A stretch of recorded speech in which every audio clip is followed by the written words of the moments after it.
والصلاة والسلام على من لا نبي بعده وأشهد أن لا إله إلا الله وحده لا شريك له وأشهد أن محمدا عبده ورسوله. اللهم صل على محمد وعلى آل محمد كما صليت على إبراهيم وعلى آل إبراهيم إنك حميد مجيد. اللهم بارك على محمد وعلى آل محمد كما باركت على إبراهيم وعلى آل إبراهيم إنك حميد مجيد.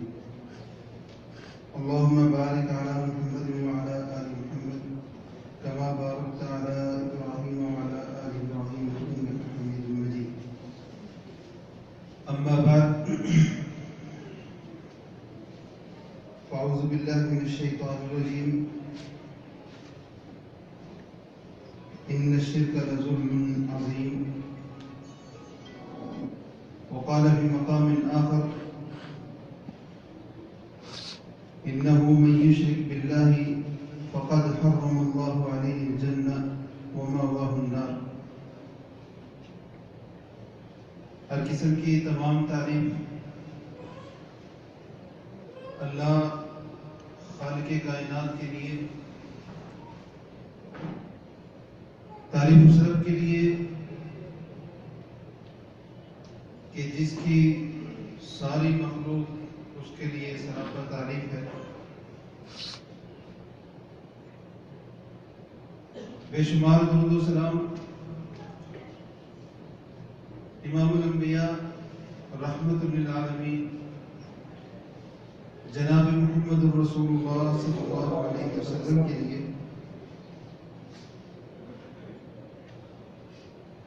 حمد و ثنا اور درود و سلام کے بعد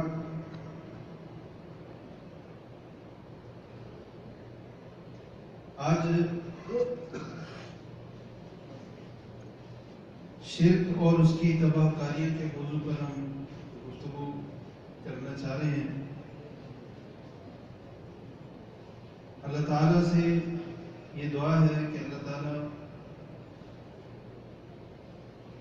مجھے اس بات کی توفیق عطا فرمائے کہ میں حق اور سچ بات احسن انداز میں آپ تک پہنچا سکوں،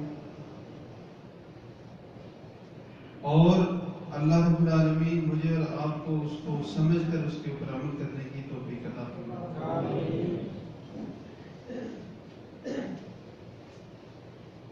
آج کی گفتگو میں بنیادی طور پر ہم دو چیزوں کو سمجھنے اور جاننے کی کوشش کریں گے. ایک، شرک کیا ہے، اس کی تعریف اور اس کی اقسام اور کیا کیا چیزیں شرک میں آتی ہیں، اور کون سا ایسا شرک ہے جو ہمیشہ کے لیے ہمیں جنت سے محروم کر دیتا ہے.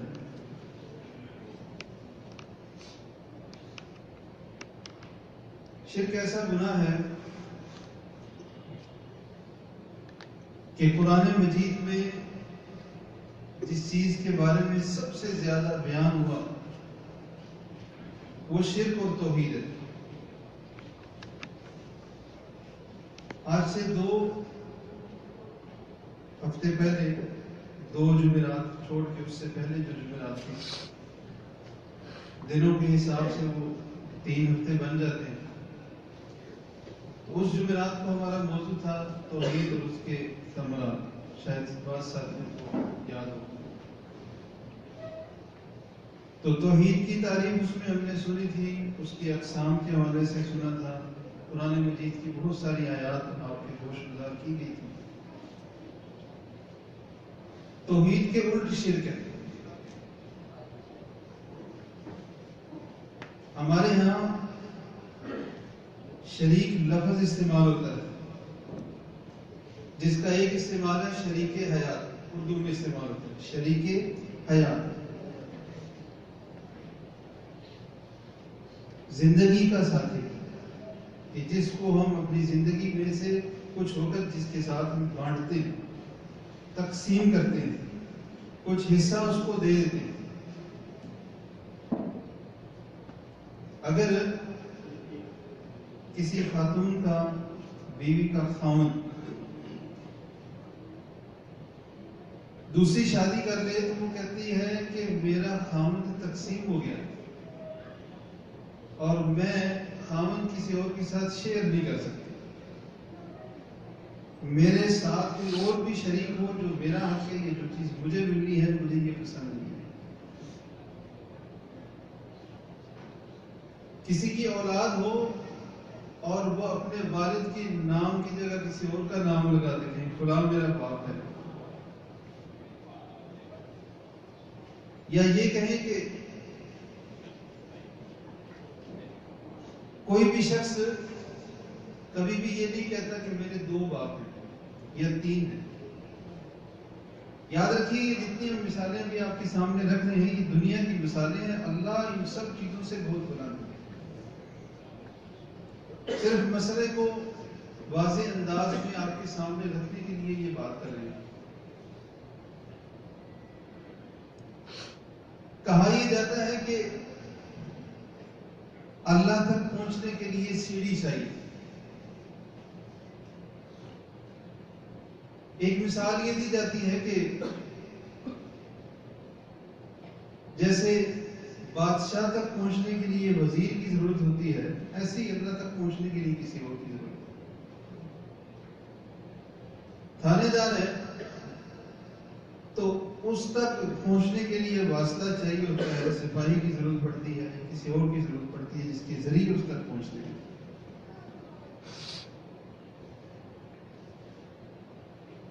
کوئی بھی شخص اپنے باپ ہونے میں شراکت پسند نہیں کرتا،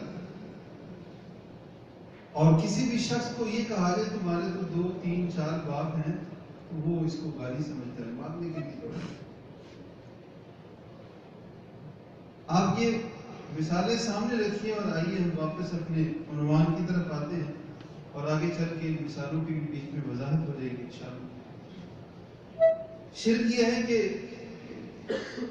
جو چیزیں اللہ کے لیے خاص ہیں ان میں کسی اور کو کچھ حصہ دے دینا یا سارا حصہ دے دینا۔ جو کچھ اللہ کے لیے ہے وہ کسی اور کو دے دے، اس کے لیے ند کا لفظ استعمال ہوا ہے قرآن مجید، اندادا من دون اللہ، کہ وہ لوگ جو اللہ کے ساتھ انداد ند کی جمع ہے، وہ اللہ کے ساتھ دوسروں کو شریک ٹھہراتے ہیں، یحبونہم کحب اللہ، جیسے اللہ سے محبت کرنی چاہیے ویسے ان سے محبت کرتے ہیں۔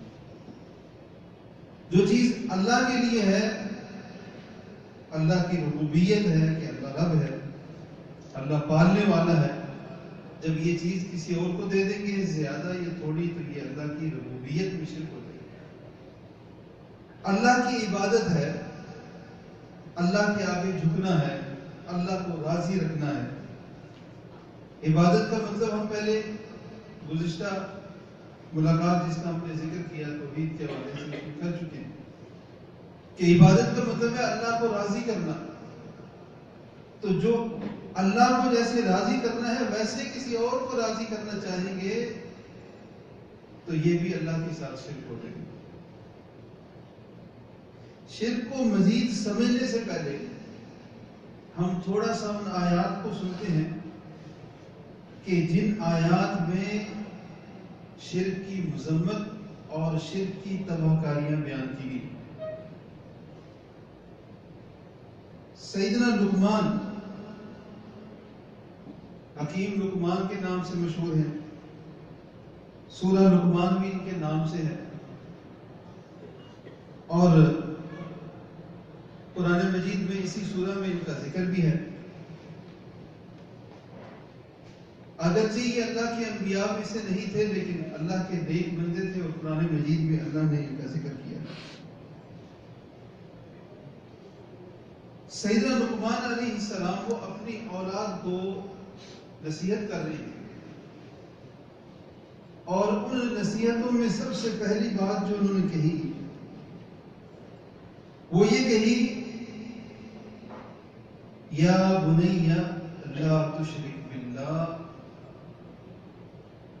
اے میرے بیٹے اللہ کے ساتھ شرک نہ کرنا. کیوں؟ ان الشرک لظلم عظیم، کہ یقیناً شرک ظلم عظیم، بہت بڑا ظلم ہے. یہ جو لفظ ظلم استعمال ہوتا ہے نا، یہ اصل میں استعمال اس لیے ہوتا ہے کہ ایک بندے کے ساتھ یا کسی بھی چیز کے ساتھ جو سلوک کرنا ہے وہ نہیں ہو رہا بلکہ کچھ اور ہو رہا ہے. ابھی تو گاڑیاں ہیں، پہلے جب گدھے وغیرہ ہوتے تھے تو کسی نے گدھے کے اوپر زیادہ وزن لاد دینا تو کہتے ہیں اس کے ساتھ ظلم کر رہے، جتنا وہ اٹھا سکتا ہے اس سے زیادہ اس کے اوپر رکھ دیں تو دیکھنے والے کیا کہتے ہیں، اس کے اوپر ظلم کر رہے ہو. اسی طرح آج بھی کسی گاڑی کے اوپر بھی یہ معاملہ ہو نا، یہاں پہ تو نئی نئی گاڑیاں ہیں، بعض ساتھیوں کے پاس یہاں پہ پرانی گاڑی، پرانی سی گاڑی ہو اور اس کے اوپر وزن اتنا رکھا ہو کہ وہ گاڑی جو ہے نا نیچے بیٹھی ہوئی ہے، پیچھے سے جھکی ہوئی ہو، تو دیکھنے والا کہتا ہے اس کے اوپر ظلم کیوں کر رہے ہیں. بعض اوقات جو زیادہ وزنی ہوتے ہیں ہماری طرح تو دیکھنے والے وہ کرسی پہ بیٹھے کہتے ہیں کرسی کے اوپر ظلم کیوں کر رہے ہیں. یہ لفظ ہمارے یہاں عام استعمال ہوتا ہے. ان الشرک لظلم عظیم، یقیناً شرک بہت بڑا ظلم ہے. جو شرک کر رہا ہے اللہ نے اس کو ظالم قرار دیا ہے. اور شرک ایسا گناہ ہے کہ قرآن مجید میں اللہ تعالیٰ فرماتے ہیں ان اللہ لا یغفر ان یشرک بہ، یقیناً اللہ اس شخص کو نہیں بخشیں گے کہ جو اللہ کے ساتھ شرک کرتا ہے. وَيَغْفِرُ مَا دُونَ ذَلِكَ، لیکن اس کے علاوہ جو دوسرے گناہ ہیں اللہ ان کو بخش دے گا. لِمَن یشاء، جس کو چاہے. شرک کے علاوہ جو دوسرے گناہ ہیں اللہ چاہے تو بخش دے، لیکن شرک ایسا گناہ ہے اللہ نے کہا، فرما دیا کہ میں اس کو نہیں بخشوں گا جو شرک کرے. نبی کریم صلی اللہ علیہ وسلم کی حدیث دوبارہ سن لیتے ہیں کہ قیامت کا دن ہوگا، ایک طرف وہ بندہ ہوگا کہ جو نیکیاں لے کے آئے گا، بِقُرَابِ الْأَرْضِ، زمین بھر کے نیکیاں لے کے آئے گا، اور اس کے ساتھ شرک بھی ہوگا. اللہ اس شرک کی وجہ سے اس کو ہمیشہ کے لیے جہنم میں بھیجے گا. اور دوسری طرف ایک بندہ ایسا بھی آئے گا کہ جو زمین بھر کے گناہ لے کے آئے گا لیکن اس میں شرک نہیں ہوگا. اس کے پاس توحید ہوگی، اللہ اس کے سب گناہوں کو معاف کر کے اس کو جنت میں ہمیشہ کے لیے بھیجے گا. اور قرآن مجید کی آیت جو میں نے آپ کے سامنے ابھی شروع میں بھی تلاوت کی کہ انہ من یشرک باللہ، کہ یقیناً جو اللہ کے ساتھ شرک کرتا ہے، فقد حرم اللہ علیہ الجنہ، اللہ نے جنت کو اس کے اوپر حرام کرا دیا. وہ جنت کہ جس کی کتنے ہی سالوں کی دوری سے، 70 سال کی دوری سے بعض احادیث میں الفاظ ہیں، اور بعد میں اس سے بھی زیادہ مسافت ہے، اتنی دور سے جس کی خوشبو آتی ہے، اس جنت سے اللہ تعالیٰ اس کو ہمیشہ کے لیے محروم کر دیں گے. وَمَأْوَاهُ النَّارُ، اور شرک کرنے والے کا ٹھکانہ کیا ہوگا؟ جہنم. یہ شرک ایسا گناہ ہے کہ جس کی مذمت میں بہت ساری آیات ہیں اور کتنی ہی احادیث اس کی مذمت میں موجود ہیں کہ یہ شرک گناہ ہے، اس گناہ کو چھوڑ. اسی طرح نبی کریم صلی اللہ علیہ وسلم کی حدیث صحیح بخاری کی ہے، صحابی کہتے ہیں کہ نبی کریم صلی اللہ علیہ وسلم فرمایا، ٹیک لگا کے بیٹھے ہوئے تھے اور ٹیک چھوڑ کے سیدھا بیٹھے اور آواز اونچی ہوگی اور فرمایا الا انبئکم باکبر الکبائر، ایک تو صغیرہ گناہ ہے، چھوٹے گناہ ہے، اور دوسرے کبیرہ گناہ ہے، بڑے بڑے گناہ، کہ ایک ایک گناہ ایسا ہے کہ جس کی سزا بہت زیادہ ہے۔ تو نبی کریم صلی اللہ علیہ وسلم فرما رہے ہیں کہ میں بڑے گناہوں میں سے بڑے کے بارے میں تمہیں نہ بتلاؤں؟ تو فرمانے لگے الا انبئکم باکبر الکبائر، دوبارہ فرمایا، اور پھر تیسری بار یہی الفاظ دہرائے الا انبئکم باکبر الکبائر۔ قالوا، صحابہ نے کہا بلا یا رسول اللہ، کیوں نہیں، بے شک اے اللہ کے رسول بتلائیے۔ تو قال، نبی کریم صلی اللہ علیہ وسلم نے فرمایا کہ الاشراک باللہ، اللہ کے ساتھ شرک کرنا، یہ بڑے گناہوں میں سے بھی بڑا ہے۔ نبی کریم صلی اللہ علیہ وسلم نے پچھلی امتوں کے واقعات بتاتے ہوئے ایک واقعہ یہ بتلایا جو بڑا مشہور ہے، شاید آپ نے بھی پہلے سنا ہو، کہ دو آدمی جا رہے تھے، توحید والے تھے، دونوں شرک نہیں کرتے تھے۔ ایک آدمی نے کیا کیا، دو آدمی جا رہے تھے تو راستے میں ایک ایسی جگہ آئی جہاں پہ مشرک لوگ چڑھاوا چڑھاتے تھے۔ اب ان لوگوں نے ان کو روک لیا اور ان کا اصول یہ تھا کہ جو بھی یہاں سے گزرے گا کچھ نہ کچھ چڑھاوا چڑھائے۔ اب وہ ان کو کہنے لگے کہ یہاں پہ چڑھاوا چڑھو، لیکن وہ کوئی چڑھاوا نہیں چڑھا رہے، یہ انکار کیے جا رہے ہیں، یہاں تک کہ انہوں نے کہا کہ یہاں پہ تم نے کچھ نہ کچھ ضرور دینا، چاہے ایک مکھی ہی دے۔ ایک آدمی نے کیا کیا کہ ایک مکھی ماری اور وہاں پہ دے دی، اور دوسرے آدمی نے وہ مکھی بھی نہ دی۔ جس نے مکھی دے دی اس کو انہوں نے جانے دیا، اور جس آدمی نے مکھی بھی نہ دی اس کو قتل کر۔ نبی کریم صلی اللہ علیہ وسلم نے فرمایا کہ وہ جس نے مکھی بھی نہ چڑھائی وہ شہید ہو گیا، جنت میں چلا گیا، اور جس بندے نے وہ مکھی کا چڑھاوا چڑھا دیا وہ بندہ اس نے شرک کر لیا، اور وہ کتنا خطرناک کام ہے۔ اور سورہ الانعام ہے، اس میں اللہ رب العالمین نے مختلف انبیاء کا ذکر کیا۔ یہاں پہ ہم یہ بھی سمجھتے چلیں، قرآن مجید میں جن انبیاء کے نام ہیں ان کی تعداد 25 ہے، جن کا ذکر اللہ رب العالمین نے قرآن مجید میں مختلف جگہ پہ ذکر کیا،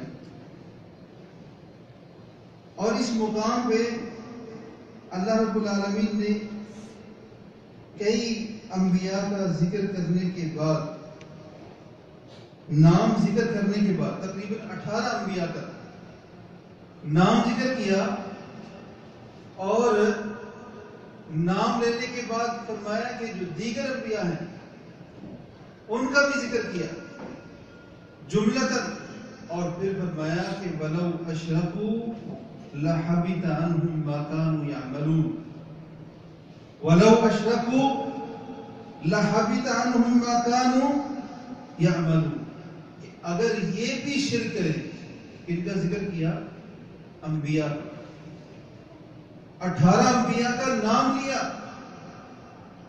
اور باقی انبیاء کا جملتاً ذکر کیا۔ اور انبیاء کون ہوتے ہیں؟ انبیاء وہ ہیں کہ جو تمام انسانوں میں سے منتخب کیے ہوئے لوگ ہیں، ان کا ذکر کرتے ہوئے اللہ رب العالمین یہ فرما رہے ہیں کہ اگر یہ بھی شرک کریں گے تو ان کے بھی عمل ضائع۔ اس بات میں کوئی شک نہیں ہے کہ انبیاء میں سے کسی نے کوئی ایسا کام تو کیا نہیں، اللہ رب العالمین نے ہمیں سمجھانے کے لیے یہ نصیحت فرمائی، اس انداز میں بات کو سمجھایا کہ اگر انبیاء شرک کریں ان کو بھی معافی نہیں تو باقیوں کو معافی کہاں سے ملے؟ اور صرف کسی پہ بس نہیں کیا، بلکہ امام الانبیاء رحمت للعالمین جناب محمد رسول اللہ صلی اللہ علیہ وسلم کا ذکر کرتے ہوئے اللہ رب العالمین نے اس انداز میں ان کو مخاطب کیا، وَلَئِنْ أَشْرَكْتَ، اگر آپ بھی شرک کریں، ہمیں سمجھانے کے لیے کہ اگر آپ صلی اللہ علیہ وسلم سے بھی شرک ہو تو آپ کے بھی سارے عمل ضائع۔ یہ کسے سمجھانے کے لیے؟ ہمیں سمجھانے کے لیے۔ حالانکہ انبیاء تو معصوم الخطا ہے، تو یہ دو مقام ایسے ہیں کہ جہاں اتنی بڑی بات ہوئی، کس انداز میں اللہ رب العالمین نے سمجھایا، کتنے سارے گناہ ہیں، کتنے سارے گناہ ہیں، لیکن کسی کے بارے میں اللہ رب العالمین نے اس انداز میں ذکر نہیں کیا۔ شرک کے بارے میں اس انداز میں انبیاء کے نام لے کے یہاں تک کہ امام الانبیاء جناب محمد رسول اللہ صلی اللہ علیہ وسلم کو مخاطب کر کے بھی فرمایا کہ اگر ان سے بھی ایسا معاملہ ہو جائے تو ان کے بھی گناہ معاف نہیں ہونے والے۔ قرآن مجید میں جو چیز سب سے زیادہ ہے وہ اللہ تعالیٰ کی توحید، اس کے فضائل بیان ہوئے اور شرک کے بارے میں وضاحت ہوئی اور اس سے ڈرایا گیا۔ اب ہم تھوڑا سا اس طرف آتے ہیں کہ شرک ہے کیا، کیونکہ ہمارے پاس وقت ایک محدود ہے۔ شرک کی تباہ کاریاں اور بھی بہت ساری ہیں، لیکن اگر ہم انہی کو سامنے رکھیں تو یہ بھی تھوڑی نہیں کہ شرک بہت بڑا ظلم ہے، کبھی معاف نہ ہونے والا جرم ہے۔ انبیاء سے بھی کام اگر ہو تو اللہ ان کو بھی معاف نہیں کرتا، تو ہمارا کیا معاف؟ شرک ایسا گناہ ہے کہ نبی کا والد بھی کرے تو اس کے لیے بھی بخشش نہیں ہے۔ سیدنا ابراہیم علیہ السلام کا واقعہ بیان ہوا قرآن مجید میں کتنی جگہ پہ، اور کم از کم 2 جگہ پہ ان کے والد کا ذکر ہوا اس انداز میں۔ ابراہیم علیہ السلام اپنے والد کو سمجھا رہے ہیں اور کہا کہ میں آپ نہیں سمجھے تو کہا میں آپ کے لیے دعا کروں۔ اللہ نے ڈانٹ دیا اور منع کر دیا اور فرمایا کہ ابراہیم جو ہے یہ نرم دل ہے، اواب حلیم، نرم دل ہے، حرم والا ہے، لیکن جب ہم نے اس کو منع کر دیا تو وہ رک گیا، باپ کے لیے بخشش بھی طلب نہیں کرتے۔ تو مشرک کے لیے دعا کرنے سے بھی، بخشش طلب کرنے سے بھی اللہ نے قرآن مجید میں صرف اس مقام پہ نہیں اور جگہ بھی منع کیا۔ تو شرک کی حقیقت کیا ہے؟ شرک سے مراد کیا ہے؟ کہ جو کام اللہ تعالیٰ کے لیے ہے وہ کام کسی اور کے لیے نہ کرنا۔ نبی کریم صلی اللہ علیہ وسلم نے معاذ بن جبل سے پوچھا، اے معاذ تجھے پتا ہے کہ ما حق اللہ علی العباد، بندوں پر اللہ کا حق کیا ہے؟ کہتے ہیں اے اللہ کے رسول آپ زیادہ جانتے ہوں گے، اللہ و رسولہ اعلم، اللہ اور اس کے رسول اس بارے میں زیادہ جانتے ہوں گے۔ فرمایا کہ حق اللہ علی العباد اللہ یشرک بہ شیئا، کہ اللہ کے ساتھ کوئی بھی شرک، کسی بھی قسم کا کچھ بھی اللہ کے ساتھ شرک نہ کرے۔ اب پھر پوچھا کہ کیا تو جانتا ہے ما حق العباد علی اللہ، کہ بندوں کا اللہ پر کیا حق ہے؟ وہی بات جو آپ دی کہ اللہ و رسولہ اعلم، تو نبی کریم صلی اللہ علیہ وسلم فرمانے لگے کہ بندہ اگر اپنے رب سے شرک نہ کرے تو بندے کا حق اللہ پر یہ کہ اللہ اس کو جنت نہ دے۔ یہ بات اچھی طرح ذہن میں بٹھا لینی چاہیے کہ شرک ایسا گناہ ہے کہ جس بندے میں یہ شرک موجود ہے وہ کبھی بھی جنت میں نہیں جا سکتا، کبھی بھی جنت میں نہیں جا سکتا، حتیٰ کہ اپنی سزاؤں کو بھگت کے بھی بعد میں بھی جنت میں، یہ نہیں ہو سکتا کہ جہنم میں ہو کے چلا جائے۔ بعض لوگ کہتے ہیں تھوڑی بہت سزا بھگت ہی رہ گئی، تھوڑی بہت بھی بہت بڑی ہے، تھوڑی بہت بھی بہت بڑی ہے کہ اگر قدم بھی جہنم کی آگ میں رکھے ہوں تو اس کی جو آتش ہے، اس کی جو گرمی ہے وہ اتنی زیادہ ہے کہ دماغ تک جو ہے وہ کھلتا ہے۔ اور جہنم کی آگ تو دنیا کی آگ سے 70 گنا زیادہ ہے، اس کی گرمائش دنیا کی آگ سے 70 گنا زیادہ ہے۔ تو شرک کیا ہے کہ اللہ کے جو حق ہے وہ کسی اور کو دے دے۔ سجدہ کرنا کس کا حق ہے؟ کس کے لیے؟ سجدہ اللہ کے لیے۔ ذبح کرنا ہے تو کس کے لیے ذبح کرنا ہے؟ اللہ کے لیے۔ سجدہ کسی اور کے لیے کیا جائے اللہ کے ساتھ شرک ہو جائے، ذبح کسی اور کے لیے کیا جائے اللہ کے ساتھ شرک ہو جائے، نظر کسی اور کے لیے مانی جائے یہ اللہ کے ساتھ شرک ہو جائے، اگر مدد کسی اور سے مشکل میں یا آسانی میں کسی اور سے مدد طلب کی جائے تو یہ بھی اللہ تعالیٰ کے ساتھ شرک ہے۔ اور اگر یہ عقیدہ رکھا جائے کہ اللہ کے علاوہ کوئی اور مجھے کہیں بھی دیکھ رہا ہے تو یہ بھی شرک ہے، اور اگر اللہ کے علاوہ کسی اور کو ہر جگہ پہ حاضر اور ناظر سمجھا جائے تو یہ بھی شرک ہے۔ یہاں پہ ہم یہ ساتھ ساتھ اصلاح کرتے جائیں کہ حاضر اور ناظر جو لفظ ہمارے یہاں بولا جاتا ہے، حاضر کا مطلب ہے موجود اور ناظر کا مطلب ہے دیکھنے والا، تو یہ لفظ اللہ کے علاوہ کسی اور کے لیے تو بالکل بھی استعمال نہیں ہے، لیکن یہ لفظ حاضر اللہ کے لیے استعمال کرنا کس لیے؟ کیونکہ حاضر کا مطلب یہ ہے کہ جو اپنے جسم کے ساتھ موجود ہو، اور اللہ رب العالمین کے بارے میں صحیح عقیدہ قرآن نے جو عقیدہ ہمیں سکھایا وہ یہ ہے کہ اللہ نے زمین اور آسمانوں کو بنایا، ثم استوى علی العرش، پھر اللہ عرش پہ مستوی ہو۔ ایک جو صحابی نے اپنے نوڈی کے بارے میں پوچھا کہ میں اس کو آزاد کرتا ہوں فاطمہ کے بارے میں، تو نبی کریم صلی اللہ علیہ وسلم نے اس کو بلایا اور پوچھا اللہ کہاں ہے؟ اس نے اشارہ کر کے بتایا، نبی کریم صلی اللہ علیہ وسلم نے فرمایا کہ اس کو آزاد کر۔ تو اللہ کہاں پہ ہے؟ عرش پہ مستوی ہے، یہ ہمارا اللہ کے بارے میں عقیدہ ہے۔ لیکن آج لوگ ایسے بھی ہیں جو اللہ کے علاوہ دوسروں کے بارے میں، چاہے وہ اللہ کے نبی ہوں، چاہے وہ اللہ کے ولی ہوں یا کوئی اور ہو، ان کے بارے میں وہ عقیدہ رکھنا جو اللہ کے لیے ہے، یہ اللہ کے ساتھ شرک ہے۔ جیسے کہ ہم نے ذکر کیا، دوبارہ آپ کے سامنے رکھتے ہیں کہ کسی اور کے ساتھ کسی اور کو سجدہ کرنا یہ اللہ کے ساتھ شرک ہے۔ اسی طرح نظر ماننا، ذبح کرنا، کسی اور کے نام کا ذبح کرنا، چڑھاوا چڑھانا، اللہ کے علاوہ کسی اور سے مدد طلب کرنا، یہ ساری چیزیں کیا ہیں؟ یہ شرک ہے۔ اب ہم اس کو مزید اس انداز میں سمجھتے ہیں کہ ایک وہ شرک ہے جو بندے کو ہمیشہ کے لیے جنت سے محروم کر دیتا ہے۔ اس کے لیے ایک عربی میں لفظ استعمال ہوتا ہے مخرج من الملہ، یعنی کہ وہ اس کو اسلام سے نکال دیتا ہے، اور ایک اس کو شرک اکبر کہتے ہیں، اور دوسرا شرک اصغر ہے کہ جس کی وجہ سے ہے تو وہ بھی شرک ہے لیکن اس کو ہم کافر یا مرتد یا ایسا کچھ نہیں کہہ سکتے۔ شرک اکبر میں سے ایک چیز تو یہ ہے کہ عبادت کی جتنی بھی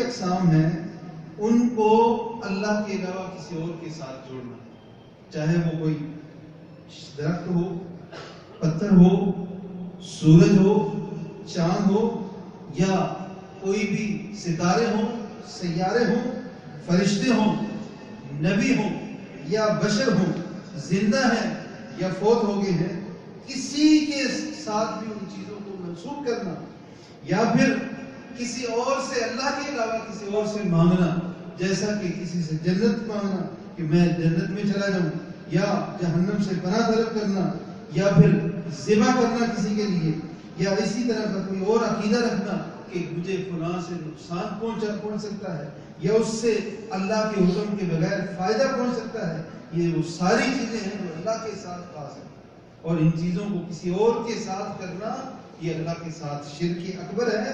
اور اسی کے بارے میں اللہ تعالیٰ نے قرآن مجید میں فرمایا وَيَعْبُدُونَ مِن دُونِ اللَّهِ مَا لَا يَضُرُّهُمْ وَلَا يَنفَعُهُمْ، کہ وہ اللہ کے علاوہ ان کی عبادت کرتے ہیں مَا لَا يَضُرُّهُمْ، جو نہ تو ان کو نقصان پہنچا سکتے ہیں، وَلَا يَنفَعُهُمْ، اور نہ ہی وہ ان کو نفع پہنچا سکتے ہیں، اور کہتے کیا ہیں وَيَقُولُونَ، اور وہ اللہ کے علاوہ دوسروں سے امید رکھتے ہوئے کیا کہتے ہیں؟ ہؤلاء شفعاؤنا عند اللہ، یہ اللہ کے پاس ہمارے سفارشی ہیں۔ قرآن مجید نے کھل کے مسلمان کا، مومن کا عقیدہ بیان کیا ہے واضح انداز میں۔ قرآن مجید اللہ کی ایسی کتاب ہے، بلکہ دنیا کی واحد ایسی کتاب ہے کہ جو آپ کو دنیا میں کہیں بھی چلے جائیں گے ملے گی، اور دنیا کی اکثر زبانوں میں، بلکہ اس انداز میں اگر کہا جائے کہ قرآن مجید واحد ایسی کتاب ہے کہ جس کا سب سے زیادہ زبانوں میں ترجمہ ہوا ہے۔ صرف مدینہ میں جو قرآن مجید کا پرنٹ کرنے کا بڑا کمپلیکس ہے شاہ فہد، اس میں 57 یا اس سے زیادہ زبانوں میں ترجمہ ہوا قرآن مجید، 57 یا اس سے بھی زیادہ زبانوں میں۔ آپ اپنی زبان میں، چاہے آپ بنگلہ بولتے ہیں، اردو بولتے ہیں، ہندی بولتے ہیں، کوئی بھی زبان ہے، آپ اپنی زبان میں جا کے قرآن مجید بول لیجیے، اور جو آیات کا ترجمہ بھی آپ سن رہے ہیں، اور وہاں پہ جا کے اس کو ویریفائی کیجیے، چیک کیجیے، اور پھر سارا نتیجہ آپ کے سامنے ہے۔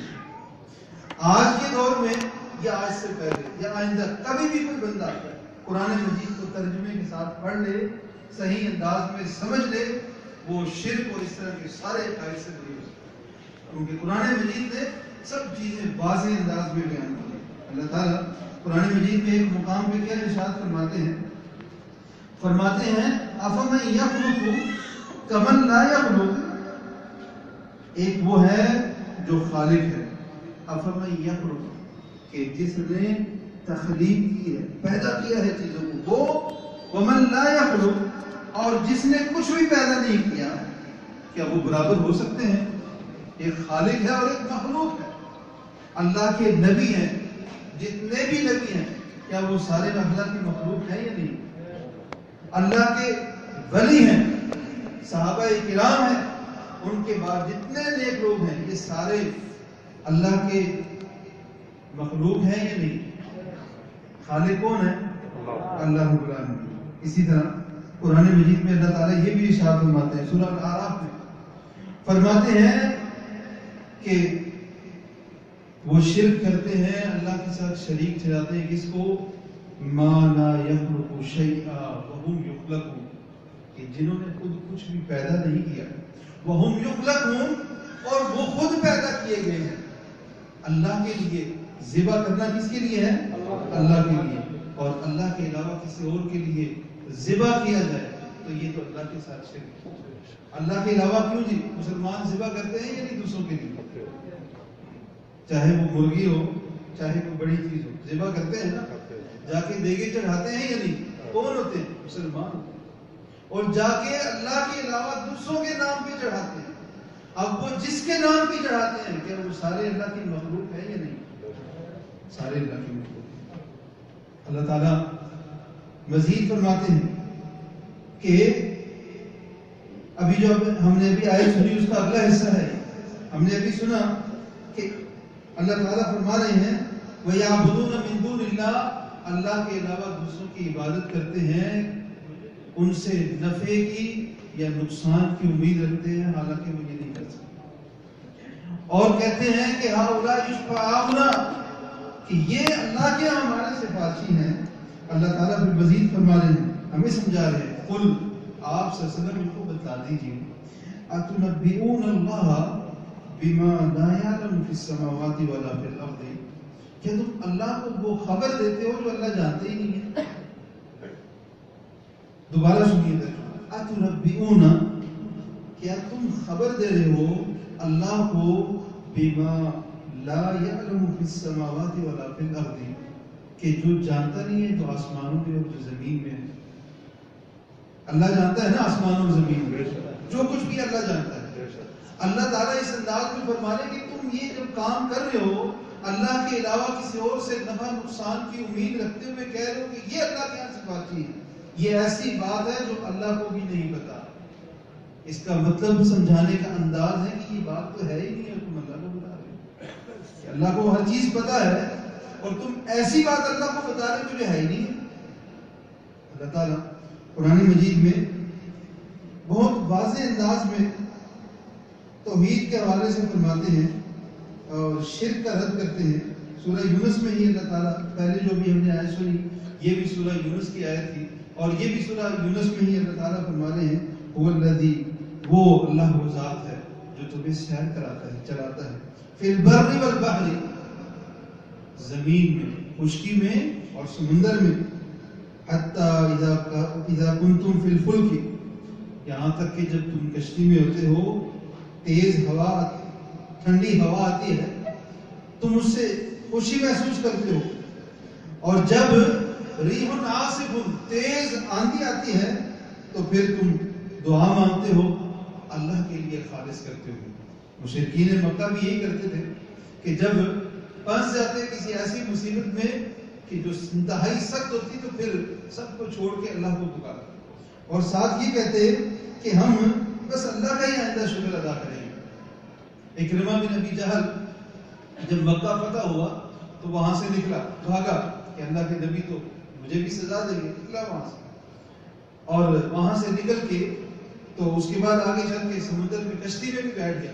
وہاں پہ ایک واقعہ ہوا کہ تیز آندھی آنے لگی، تو وہاں پہ جو کشتی میں لوگ بیٹھے تھے وہ بھی کہتے ہیں کہ وہ ایک اپنے جو معبود تھے ان کو پکار رہے تھے، تو یہاں تک کسی نے کہا کہ یہ ایسی جگہ ہے یہاں پہ کسی نے کام نہیں آنا، اللہ سے مانگو، اللہ سے مانگو، وہ کسی نے کام آنا۔ کہتے میں نے یہ سوچا کہ جب یہاں پہ اللہ سے مانگنا ہے تو پھر محمد کی بات تو سچی ہے نا، واپس چلے آئے۔ آگے ان کی بیوی بھی مل گئی جو اسلام قبول کر چکی تھی، ان کو لینے ہی ان کے پیچھے گئی اور واپس آ گئی۔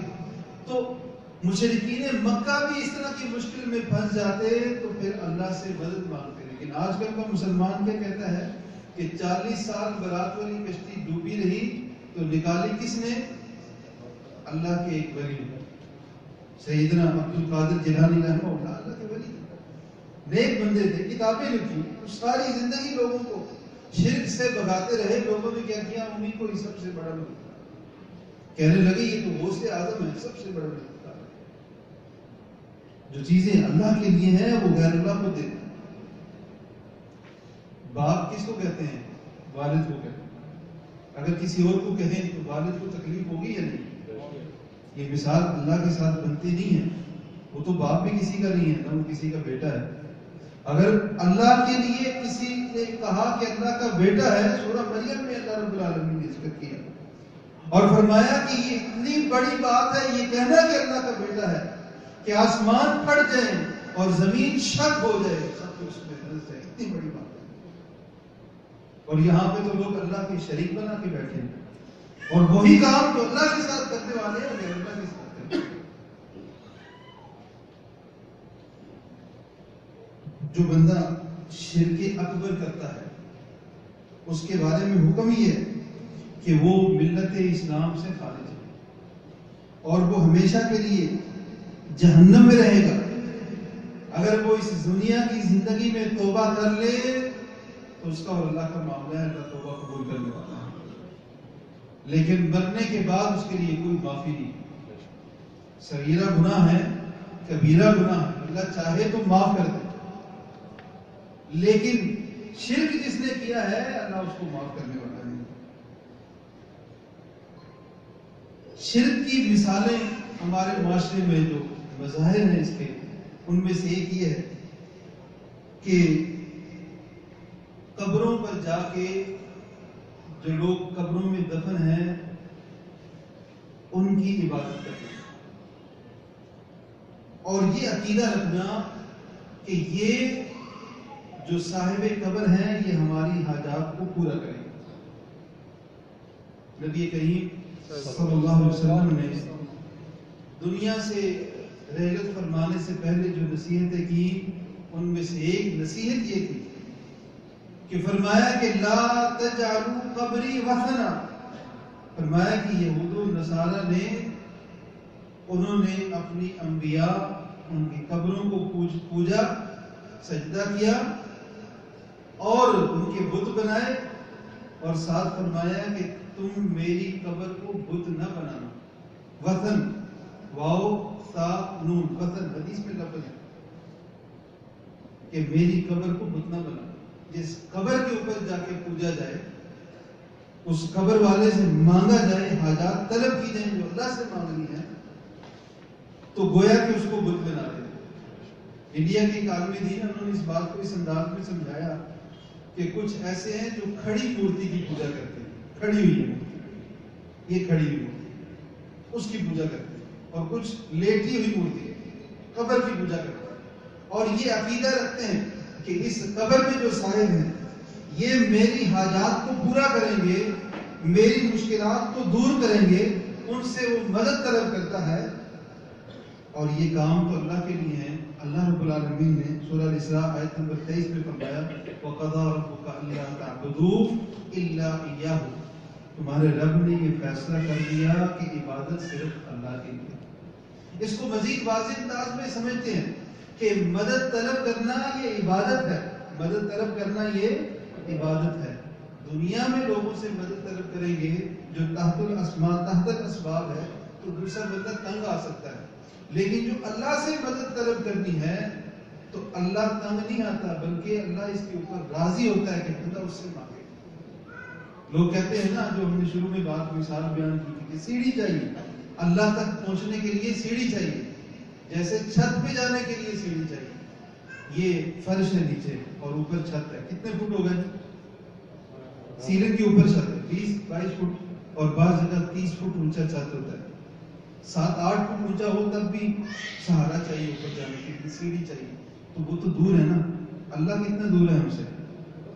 جی اقرب الیہ من حبل الورید، رب تو وہ ہے کہ جو شہرک سے بھی زیادہ قریب ہے، شہرک سے بھی زیادہ قریب ہے۔ اس رب کے لیے مثال یہ دیتے ہیں کہ سیڑھی چاہیے اس تک پہنچنے کے لیے، انا للہ و انا الیہ راجعون۔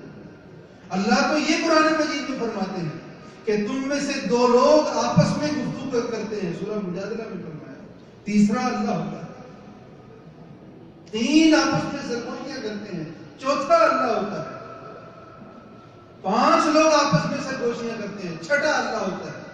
وَلَا أَكْثَرَ مِنْ ذَلِكَ، اس سے زیادہ ہوں، اس سے کم ہوں، ان کے ساتھ مترقب وہ معلوم اینما کنتم، تمہارے ساتھ ہے، تم جہاں پر بھی ہو، اس اللہ کے ساتھ کرتے ہیں۔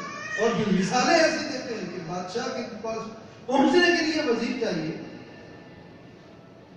اللہ تک پہنچنے کے لیے واسطہ چاہیے، ہمیں وزیر چاہیے، انا للہ و انا الیہ راجعون، کہ وہ تو وہ ہے کہ جس کو جب جیسے مرضی پکارے وہ سنتا ہے، جس زبان میں پکارے وہ سنتا ہے۔ کسی بادشاہ کا وزیر ہو، وہ ایک زبان سمجھے گا، 2 سمجھے گا، 3 سمجھے گا، لیکن اللہ کو پکارنا ہے، جس مرضی زبان میں پکارے وہ سنتا ہے، اور ہر زبان کو سمجھتا ہے، ہر وقت سنتا ہے۔ اللہ ایک ایسی ذات ہے کہ لا الہ الا هو الحی القیوم، وہ زندہ ہے، لا تأخذہ سنۃ ولا نوم، نہ تو اس کو نیند آتی ہے نہ اس کو اونگ آتی ہے کوئی اس کے علاوہ؟ بھئی جس کی قبر بنائی ہے وہ تو دنیا سے چلا گیا، وہ تو فوت ہو گیا، اس سے حاجات کی امید رکھ کے کہتے ہیں کہ اللہ تک پہنچنے کے لیے سیڑھی چاہیے۔ جو قبر کے اندر ہے، جس میں اور آپ میں زمین مٹی بھی حائل ہے، اور جس کے جسم کے اندر روح بھی نہیں ہے، خود اس کو میت سمجھ کے دفن کیا، اس سے پکارتے ہیں، اس کو قریب سمجھتے ہیں، اللہ کو دور سمجھتے ہیں۔ بھئی بادشاہ تو اس کے اور آپ کے بیچ میں تو پردے حائل ہیں، آپ کے اور اس کے بیچ میں تو دربان ہے، اللہ تک پہنچنے کے لیے کون چاہیے؟ وہ تو خود جو ہے آسمان دنیا پہ آ کے رات کے وقت یہ آواز لگاتا ہے، حل من مستغفر، ہے کوئی بخشش طلب کرنے والا مجھ سے اپنے گناہوں کی بخشش طلب کرے، ہے کوئی بیمار شفا طلب کرنے والا میں اس کو شفا دوں، ہے کوئی حاجات کو طلب کرنے والا مجھ سے طلب کرے میں اس کو دوں۔ کوئی بادشاہ ہے ایسا جو کہے؟ بھئی وہ تو بادشاہوں کا بادشاہ ہے، مالک الملک ہے، وہ اللہم مالک الملک تؤتی الملک من تشاء، اللہ تو بادشاہوں کا بادشاہ ہے، جسے چاہے یہ دنیاوی بادشاہ نے عطا کر کے جسے چاہے چکی ہے۔ یہ دنیا کے بادشاہوں کی مثال اللہ کے ساتھ دیتے ہیں، لیس کمثلہ شیء وہو السمیع البصیر، کہ اس کی مثال تو کوئی ہے ہی نہیں ہے، وہ تو سننے والا ہے، وہ تو دیکھنے والا ہے، اس کے ساتھ مثال بیان کرتے ہیں، اس کے ساتھ شریک کرتے ہیں کہ جو ماں کے پیٹ میں رزق دیتا ہے اس کو چھوڑ کے دوسروں کے پاس، جب بچہ ماں کے پیٹ میں ہوتا ہے اس وقت کہاں سے اس کو رزق ملتا ہے؟ کچھ نہ ملے تو کس سے طلب کرتا ہے؟ کسی کے پاس جا سکتا ہے؟ کیا ماں کے پیٹ میں یہ کہہ سکتا ہے کہ میں اللہ کی دی ہوئی چیزوں سے تنگ آ گئی ہوں، اب کسی اور کے پاس جانا ہے؟ ارے جو اللہ کے علاوہ دوسروں کے پاس جاتے ہیں ان کو بھی دیتا تو اللہ ہی ہے. ہندو جاتے ہیں نا دوسروں کے پاس، تو ان کو کون دیتا ہے اولاد؟ ان کو رزق کون دیتا ہے؟ اگر وہ مشکل میں پھنسا ہے نکالتا اسے کون ہے؟ لیکن مسلمان کا معاملہ یہ ہے دوسروں کے پاس جاتا ہے، کہتے ہیں یہ ہمیں مصیبت سے نکالتے ہیں. میں نے خود اپنے کانوں سے سنا. کیا کہتے ہیں صاحب کہ میرے جو ہے نا کام میں تنگی آ گئی، کام کم ہو گیا، میں پریشان ہو گیا. کیا مسئلہ ہوا؟ کہتے میں فلاں جگہ سے تعویذ لے کے آیا تھا، تو وہ میں نے بھول گیا کہاں پہ رکھا. تو میں ڈھونڈتا رہا تو وہ مجھے گاڑی کی چھت پہ، ٹینکی جو ہمارے یہاں چلتی ہے تو ان کے بناوٹ تھوڑی مختلف ہوتی ہے، چھت پہ جو ترپال ہے کہتے ہیں اس کے نیچے کہیں پڑا ہوا تھا. مجھے سمجھ آ گیا کہ جس زیارت سے جا کے میں وہ لایا تھا نا، تو وہ بزرگ مجھ سے ڈرا. اذان 5 وقت ہوتی ہے، نماز پڑھنے نہیں جاتے، اللہ پھر بھی راضی ہے جی. اللہ کے بارے میں پھر بھی سمجھتے ہیں وہ راضی، وہ دیکھ رہا ہے، وہ سن رہا ہے، پھر بھی اس کے بارے میں کوئی کس کو مقام زیادہ دے. اللہ رب العالمین کیا فرماتے ہیں قرآن مجید میں؟ ان الذین تدعون من دون اللہ لن یخلقوا ذبابا. مثال بیان کرتے ہیں لوگ اللہ کے لیے سیڑھی کی، بادشاہ کی، کوئی تھانے دار کی بھی مثال دیتے ہیں کہ تھانے دار کے پاس جانے کے لیے کیا چاہیے؟ سپاہی کی ضرورت ہے. اللہ تعالیٰ بھی مثال بیان کرتے ہیں. اللہ تعالیٰ فرماتے ہیں یا ایھا الناس ضرب مثل، لوگوں مثال بیان کی جانے لگی ہے، فاستمعوا لہ، اس کو غور سے سنو. ان الذین تدعون من دون اللہ لن یخلقوا ذبابا، جن کو تم رب کے علاوہ پکارتے ہو انہوں نے تو مکھی بھی پیدا نہیں کی. وَلَوْ اجْتَمَعُوا لَهُ، سارے کے سارے جمع ہو جائے تب بھی ایک مکھی بنا نہیں سکتے. ان سے حاجات کی امید رکھتے ہیں. بلکہ ساتھ میں یہ بھی فرما دیا، وَإِن يَسْلُبْهُمُ الذُّبَابُ شَيْئًا، مکھی ان سے کچھ اچک کر لے جائے وہ مکھی سے واپس نہیں لے سکتے. ما قدر اللہ حق قدر، اللہ کی قدر جیسے کرنی چاہیے تھی، جیسے اللہ کو پہچاننا چاہیے تھا، لوگوں نے ویسے جانا ہی نہیں. ایک صاحب بتاتے ہیں کہ عود خوشبو جو ہوتی ہے، عود ایک لکڑی ہوتی ہے، تو ایک صاحب اپنے ملک سے لے کے آئے مکہ میں، وہ لکڑی وہاں پہ انہوں نے بھیج دی. تو کسی نے ان کو بتایا کہ یہ خوشبو والی لکڑی انتہائی سستے داموں میں، وہ 500 ریال کی انہوں نے بیچی. خریدنے والے کو اس کی اہمیت کا پتہ تھا، 500 کی لے کے اس نے وہ 5000 ریال میں بیچی. جس کو جس چیز کی پہچان ہوتا ہے وہ اس سے صحیح فائدہ وہی اٹھاتا ہے. جس کو اللہ کی صحیح پہچان ہوگی وہ اللہ سے تعلق ویسے ہی قائم رکھ سکے. اور جس کو اللہ کی پہچان نہیں ہے، اللہ سے اس کا تعلق نہیں ہے، ہر وقت غیر اللہ کے پاس جاتا ہے، پھر اس کا معاملہ کیسا ہوگا؟ اور جو اللہ کے ساتھ دوسروں کو شریک کرتا ہے، ایک وقت ان پہ ایسا آتا ہے، اس حد تک وہ گر جاتے ہیں، اس حد تک گر جاتے ہیں. میں نے خود کئی لوگوں کو دیکھا، آپ کو دیکھا ہو، جادوگر کے پاس جاتے ہیں، اپنی مشکلات اور مسائل حل کرنے کے لیے عیسائیوں تک کے پاس چلے جاتے ہیں، ہندوؤں کے پاس چلے جاتے ہیں، ان سے اپنی حاجات، اپنی ضروریات ان کے سامنے رکھتے ہیں. اور یہ جادو کروانا یہ بھی اللہ کے ساتھ شرک ہے. جو جادو کر رہا ہے وہ بھی کافر ہے، اور جو جادو کروا رہا ہے اس کا بھی یہی ہے. اللہ تعالیٰ قرآن مجید میں مزید ہمیں سمجھاتے ہیں کہ شرک، اللہ کے ساتھ جو شرک شریک کسی کو ٹھہرانا ہے کیا ہے. کچھ لوگ انبیاء اور صالحین سے دعا کرتے ہیں، مانگتے ہیں. اللہ ایک اس انداز میں یہاں پہ سمجھا رہے ہیں. اللہ تعالیٰ فرماتے ہیں سورہ نمل میں آیت نمبر یہ باسط آپ کے سامنے رکھنے لگا ہوں، اس سے کچھ پہلے اور بعد کی تقریباً 15 آیات ہیں. جتنے بھی یہ ہم نے چیزیں ذکر کی ہیں یہ ساری وہاں پہ اللہ رب العالمین نے ترتیب سے بیان کی ہے. بارش کا ذکر کیا ہے اور استعانت مدد طلب کرنے کے بارے میں کیا ہے، اور ان میں سے ایک چیز یہ بیان کی وہاں پہ اللہ رب العالمین نے اَمَّن يُجِيبُ الْمُضْطَرَّ إِذَا دَعَاهُ، کہ جس کو تکلیف، جو بندہ تکلیف میں ہے، بیمار ہے، مجبور ہے اتنا کہ وہ بول کے کسی کو بتا نہیں سکتا، جب وہ پکارتا ہے اس کی پکار کا جواب کون دیتا ہے؟ وَيَكْشِفُ السُّوءَ، اس سے اس بیماری کو، تکلیف کو دور کرتا ہے. کون ایسا کرتا ہے؟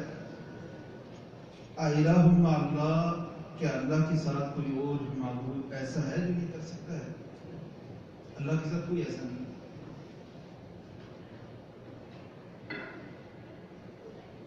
نبی کریم صلی اللہ علیہ وسلم نے شرک، جو چیزیں شرک ہیں ان میں سے ایک یہ کاہن، شاید آپ نے سنا ہو.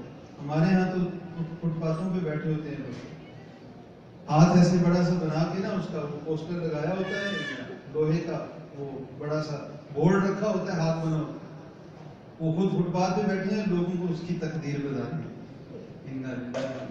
کیسے ہم لوگ جاہل ہیں کہ ان کو جا کے اپنا ہاتھ دکھاتے ہیں، دکھاؤ دیکھو میری ہاتھ میں لکیر باہر جانے والی ہے یا نہیں، فلاں سے شادی کرنی ہے، اس کی لکیر ہے یا نہیں. نبی کریم صلی اللہ علیہ وسلم کیا فرماتے ہیں؟ من اتی عرافا فسألہ عن شیء، جو کسی کاہن ایسے بندے کے پاس آیا اور اس سے کسی چیز کے بارے میں سوال کیا، لم تقبل لہ صلاۃ، اس کی کوئی نماز 40 دن تک قبول نہیں، 40 دن تک اس کی نماز قبول نہیں ہوتی. اور دوسری حدیث میں یہ الفاظ ہے کہ من اتی کاہنا او عرافا، جو کسی کاہن یا یہ ہاتھ تقدیر بتانے والوں کے پاس آتا ہے، عراف کے پاس آتا ہے، فصدقہ، اس کی تصدیق کر دیتا ہے، بما یقول، جو اس نے کہا، فقد کفر، اس نے کفر کیا، بما انزل علی محمد، کہ جو محمد صلی اللہ علیہ وسلم کے اوپر نازل ہوا اس کے اوپر کفر کر دیا. کچھ لوگ یہ عقیدہ رکھتے ہیں کہ جو ستارے ہوتے ہیں ان کا بندے کی تقدیر میں، اس کے اعمال میں کوئی عمل دخل ہوتا ہے. اخباروں میں کیا لکھا ہوتا ہے؟ آپ کا ہفتہ کیسا گزرے گا، آپ کا اگلا ہفتہ کیسا گزرے گا. بڑے شوق سے پڑھ رہے ہوتے ہیں کہ وہاں پہ پتہ چل رہا ہے جی کہ اگلا ہفتہ کیسے گزرے گا. یہ جو ستارے ہیں کس کی مخلوق ہے؟ اللہ کی. اور جو چیز ہمارے لیے اللہ نے لکھ دی ہے تو وہ ستارے اس کو تبدیل کر سکتے ہیں؟ جی لکھی کس نے؟ اللہ نے. اور تبدیل کون کر رہے جی؟ ستارے. کیسا عقیدہ. نبی کریم صلی اللہ علیہ وسلم کا فرمان،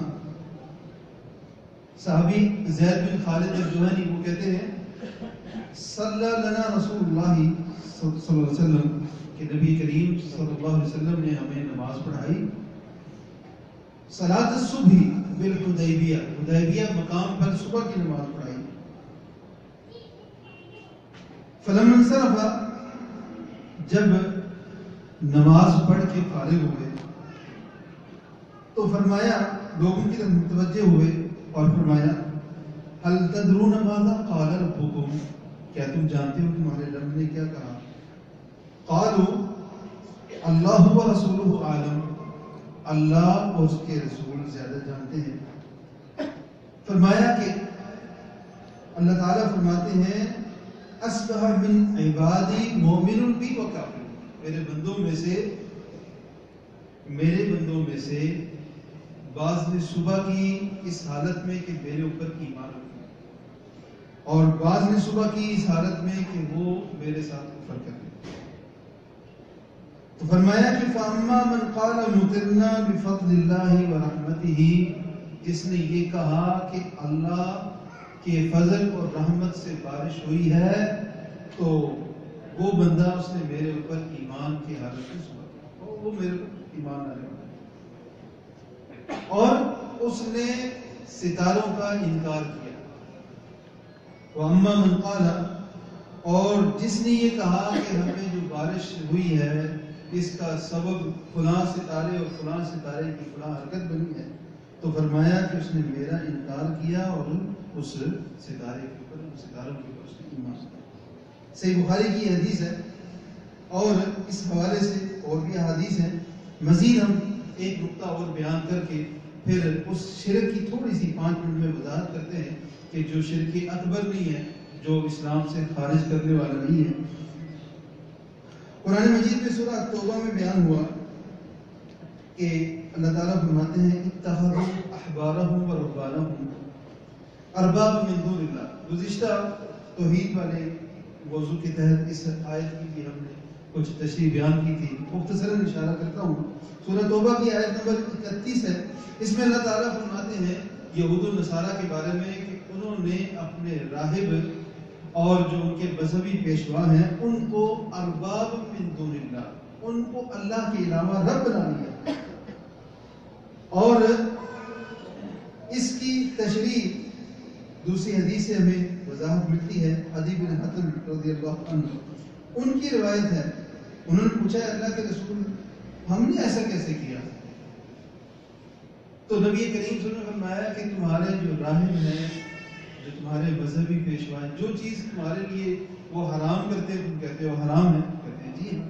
جو حلال کرتے ہیں تم کہتے ہو حلال ہے، حالانکہ اللہ نے اس کو حرام کیا. ایک چیز کو اللہ نے حرام کیا وہ اس کو حلال کہتے ہیں، اللہ نے حلال کیا وہ اس کو حرام کہتے ہیں. تم ان کی بات مانتے ہو؟ کہتے ہیں جی ہم مانتے ہیں. تو فرمایا یہی تم نے ان کو اللہ کے علاوہ رب بنایا. تو اللہ کے علاوہ اس انداز میں بھی کسی کو رب بنانا یہ بھی اللہ کے ساتھ شرک اکبر ہے. اور اس کے بارے میں مزید اللہ رب العالمین نے وضاحت بھی کی وَلَا يُحَرِّمُونَ مَا حَرَّمَ اللَّهُ وَرَسُولُهُ وَلَا يَدِينُونَ دِينَ الْحَقِّ، کہ مشرکوں کی صفات میں سے ایک یہ ہے کہ جس کو اللہ اور اس کے رسول نے حرام قرار دیا اس کو وہ حرام نہیں سمجھتے، اور جس دین کو ان کے لیے اللہ اور اس کے رسول نے چنا ہے، اللہ نے چنا ہے، اس دین کو وہ نہیں اپناتے. اسی طرح فرمایا قُلْ أَرَأَيْتُمْ مَا أَنزَلَ اللَّهُ لَكُم مِّن رِّزْقٍ فَجَعَلْتُم مِّنْهُ حَرَامًا وَحَلَالًا. اللہ نے جو تمہارے لیے رزق اتارا ہے اس میں سے کچھ کو تم نے اپنی مرضی سے حلال اور حرام بنا لیا ہے. قُلْ اللَّهُ أَذِنَ لَكُمْ أَمْ عَلَى اللَّهِ تَفْتَرُونَ، کیا تمہیں اللہ نے اس کے بارے میں خبر دی ہے یا پھر تم اللہ کے اوپر جھوٹ مانتے؟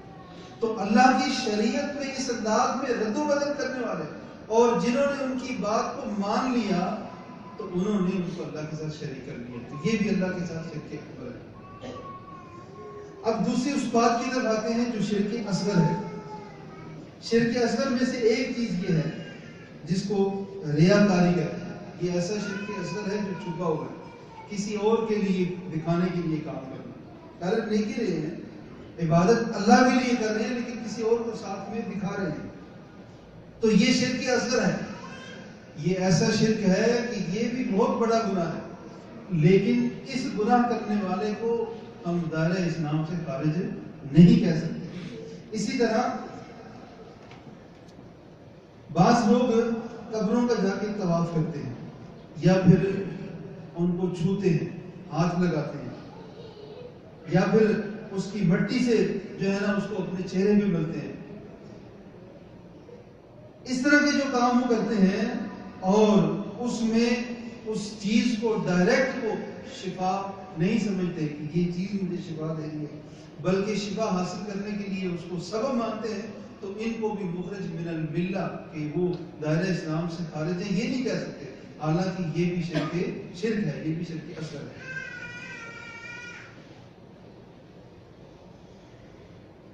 نبی کریم صلی اللہ علیہ وسلم نے فرمایا کہ من مات وهو يدعو من دون الله ندا دخل النار، جو اس حالت میں فوت ہوا، اس حالت میں مرا کہ وہ اللہ کے علاوہ کسی اور کو پکارتا ہے ندن، اللہ کے ساتھ شریک قرار دیتے ہوئے، تو وہ جنت میں داخل نہیں ہوگا بلکہ وہ جہنم میں جائے گا.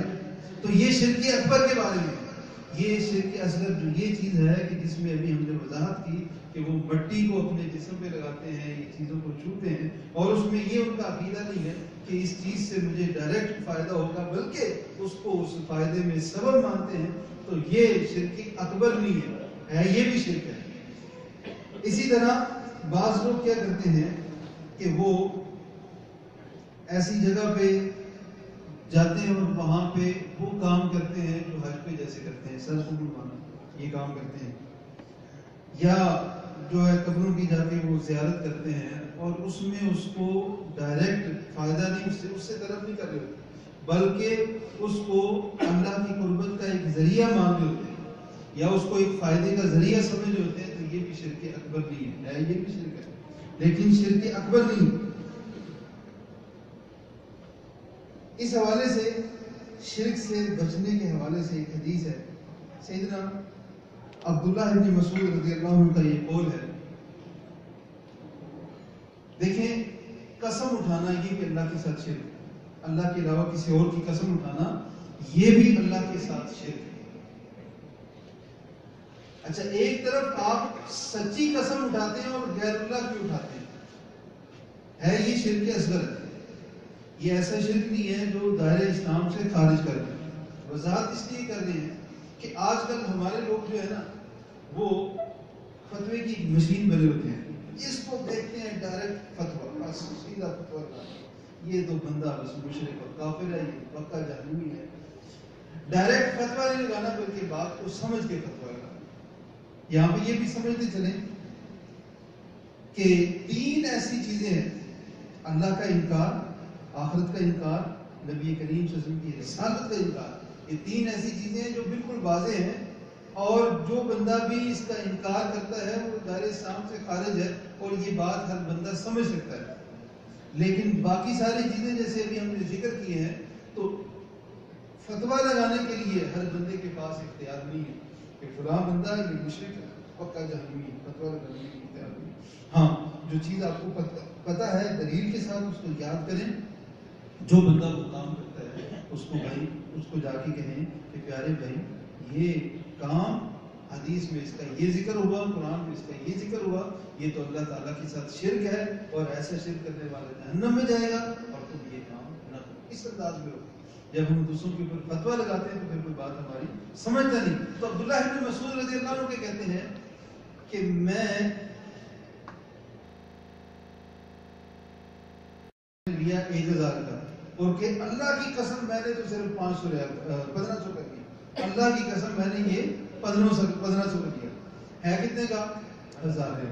اب یہ قسم جھوٹی ہے نا، قسم اللہ کی اٹھائی، اللہ دیکھ رہا ہے، اللہ دیکھ رہا ہے، اللہ کی بہت بڑی نافرمانی ہے۔ عبداللہ بن مسعود رضی اللہ عنہ کہتے ہیں کہ مجھے جھوٹی قسم اللہ کی اٹھانا یہ اتنی زیادہ میرے لیے خطرناک نہیں ہے، اگر میں غیر اللہ کے لیے سچی قسم اٹھاؤں نا، غیر اللہ کا نام لے لوں۔ یہاں پہ ہم یہ بات بھی سمجھتے چلے جائیں کہ ہمارے لوگ جو ہے نا قسمیں بہت اٹھاتے ہیں، اور قسم کس کی اٹھتے ہیں؟ ماں کی قسم ہے، ہاں جی فلاں چیز کی قسم ہے، میری قسم ہے۔ وہ کچھ ہندوؤں سے متاثر ہو گئے، کچھ لوگ ادھر ہاتھ رکھ کے کہتے ہیں میری قسم۔ تو مختلف رشتوں کی قسم، یا مختلف چیزوں کی قسم، یا قرآن کی قسم، یا نبی کی قسم، یہ ساری قسمیں یہ صحیح نہیں ہے۔ قسم اٹھانی ہے جب بھی تو اللہ کی قسم اٹھانی ہے۔ تو سیدنا عبداللہ بن مسعود رضی اللہ عنہ کہتے ہیں کہ اللہ کے لیے اللہ کی قسم جھوٹی اٹھانا یہ مجھے اتنا زیادہ میرے نزدیک برا نہیں ہے، لیکن غیر اللہ کی سچی قسم اٹھانا وہ مجھے زیادہ پسند۔ کہتے ہیں کہ دونوں چیزوں میں مجھے اختیار ملے تو میں اللہ کے نام کی جھوٹی قسم اٹھا لوں گا، اور غیر اللہ کی سچی قسم بھی۔ یہ شرک اصغر کا یہ حال ہے، اور شرک اکبر کو تباہ کرنے والا ہے۔ اصغر اور اکبر میں جو ہم نے فرق بیان کیا ہے، اس کا یہ مقصد نہیں ہے کہ یہ کر لیں اور دوسرا نہ کریں، بلکہ بچنا ہر کسی سے ہے۔ اگر آپ شرک کی جو سب سے نچلی قسم ہے شرک ریاکاری، شرک اصغر اور خفی، وہ بھی کرتے ہیں تو وہ عمل ضائع ہو جاتا ہے۔ کروڑوں روپیہ خرچ کر دیا، مسکینوں کو دے دیا، مسجد بنا دی، یا کہیں بھی خرچ کر دیا، لیکن اس میں مقصد یہ ہوا کہ لوگوں کی واہ واہ حاصل ہو جائے تو اس کا وہ عمل ضائع۔ آخری حدیث سنتے ہیں، بات کو ختم کرتے ہیں۔ ایک شرک اکبر ہے، شرک اصغر ہے، اور شرک خفی ریاکاری ہے۔ ریاکاری ان تینوں چیزوں میں سب سے نیچے آ رہی ہے، اور اس کا گناہ اتنا زیادہ ہے کہ نبی کریم صلی اللہ علیہ وسلم فرماتے ہیں قیامت کے دن اللہ تعالیٰ کے سامنے 3 قسم کے بندے 3 بندے لائے جائیں گے. ان میں سے ایک شہید ہوگا, ایک غنی ہوگا اور ایک عالم ہوگا.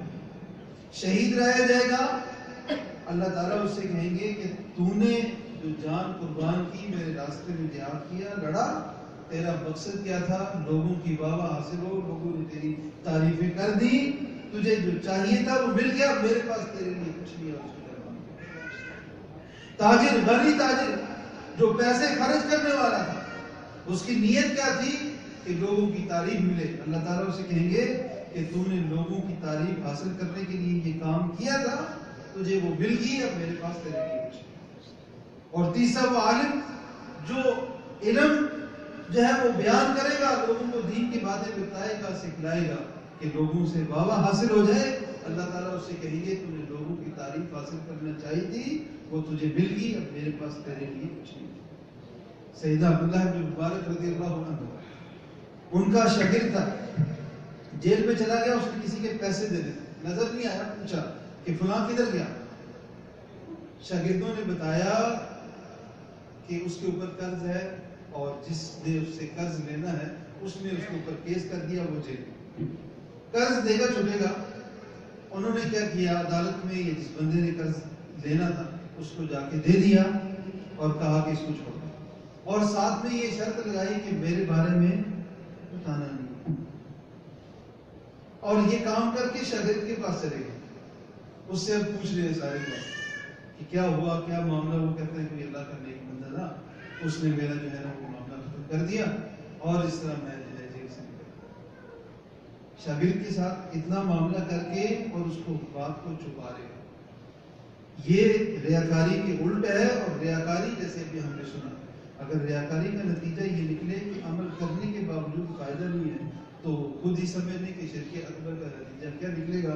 بات کو دوبارہ دہراتے ہیں, شرک اکبر, شرک اللہ کے ساتھ کرنا, یہ ظلم عظیم ہے. نبیوں کی مثال دے کے ان کے نام ذکر کے اللہ نے کہا اگر وہ بھی کرے تو کسی کو ان کے بھی اعمال ضائع, ہمیں سمجھانے کے لیے ان کے نام لے کے سمجھائے. اگر ان کے عمل ضائع ہو سکتے ہیں تو ہم کس بات میں. شرک ایسا گناہ ہے کہ جس کو اللہ تعالیٰ کبھی بھی معاف نہیں کرے گی, اور جو اللہ کے ساتھ شرک کرتے ہوئے اس دنیا سے چلا گیا اس کا ٹھکانہ ہمیشہ کے لیے جہنم ہوگا, وہ کبھی بھی جنت میں داخل نہیں ہوگا. اللہ تعالیٰ سے یہ دعا ہے کہ اللہ تعالیٰ مجھے اور آپ کو جو کچھ کہا سنا اس کے اوپر عمل کرنے کی توفیق عطا فرمائے. اللہ تعالیٰ ہمیں دنیا کی خوشیاں عطا فرمائے, آخرت کی خوشیاں عطا فرمائے. اللہ رب العالمین ہمارے تمام معاملات کو آسان کر دے. اللہ رب العالمین ہمارے ہر قسم کی جو حاجات ہیں ہمیں اس بات کی توفیق دے کہ ہم اسی سے مانگے, اور اللہ تعالیٰ ہمارے حاجات کو پورا کرے. جس کی بھی جو بھی پریشانی ہے اللہ تعالیٰ اس کو دور کر دے. ربنا ظلمنا انفسنا وان لم تغفر لنا وترحمنا لنكونن من الخاسرين. ربنا آتنا في الدنيا حسنة وفي الآخرة حسنة وقنا عذاب النار. ربنا تقبل منا إنك أنت السميع العليم وتب علينا إنك أنت التواب الرحيم. وآخر دعوانا الحمد لله رب العالمين والصلاة والسلام على سيد المرسلين. کھانا آ چکا ہے.